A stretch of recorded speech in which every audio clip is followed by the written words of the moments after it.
নমস্কার বন্ধুরা, আজকে আমি নিয়ে এসেছি একটা খুব সহজ রেসিপি। এটি হলো পাবদা মাছের হরগৌরি কিংবা গঙ্গা যমুনা। প্রথমে পাবদাকে লবণ হলুদ মাখিয়ে ভেজে নিয়েছি। আমি এখানে সরষের তেল ব্যবহার করছি না, আমি এখানে রাইস ব্র্যান অয়েলটাই ব্যবহার করছি। এটাতেও খুব ভালো টেস্ট আসে। সরষের তেলে তো আমরা সবসময় খেয়েই থাকি। মাছগুলো ভালো করে ভেজে নিয়েছি।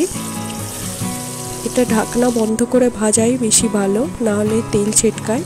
যতই আপনারা চাই সাবধানতা অবলম্বন করুন না কেন, তেল ছিটে আসবেই।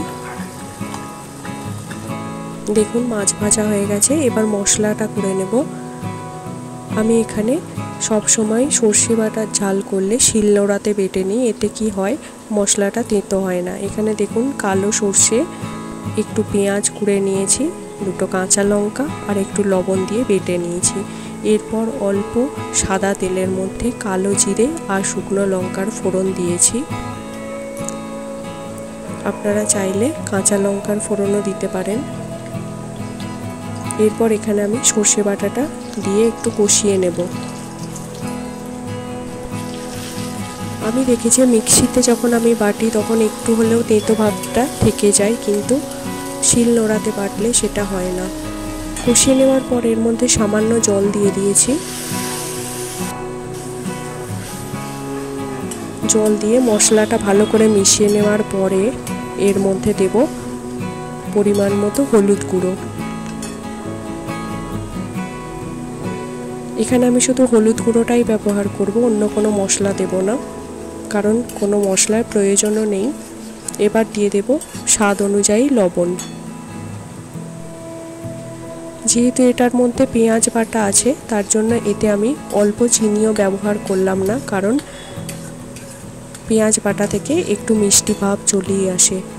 মশলাটা একটু কষিয়ে নেওয়ার পর পরিমাণ মতো জল দিয়ে ফুটিয়ে মশলাটাকে ঘন করে নেব, তাহলেই এটা রেডি হয়ে যাবে।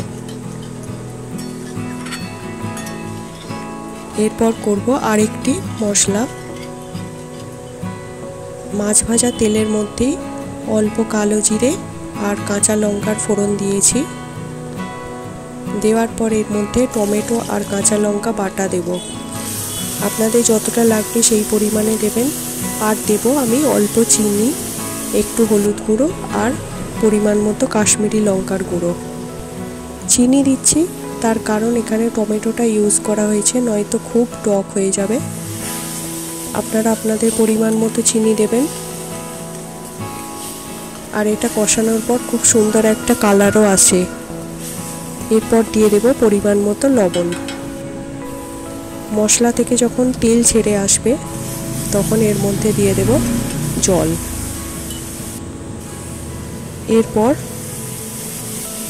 এটা ফুটে ঘন হয়ে গেলেই এটাও রেডি হয়ে যাবে। এরপর কি করতে হবে, আপনারা চাইলে মাছটাকে এর মধ্যে ডুবিয়েও রাখতে পারেন।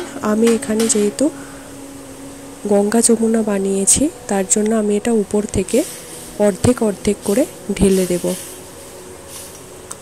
অর্ধেক মাছের মধ্যে লাল মশলাটা দেব আর অর্ধেক মাছের মধ্যে হলুদ মশলাটা দেব।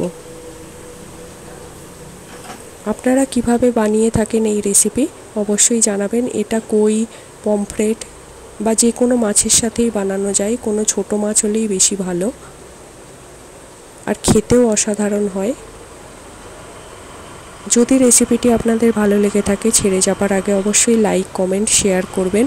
আর যদি এখনও পর্যন্ত সাবস্ক্রাইব না করে থাকেন, প্লিজ সাবস্ক্রাইব করে পাশে থাকবেন।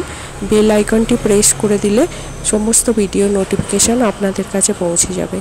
সবাইকে জানাই শুভ নববর্ষের আন্তরিক প্রীতি, শুভেচ্ছা, ভালোবাসা। আর বড়দের জানাই প্রণাম। ধন্যবাদ।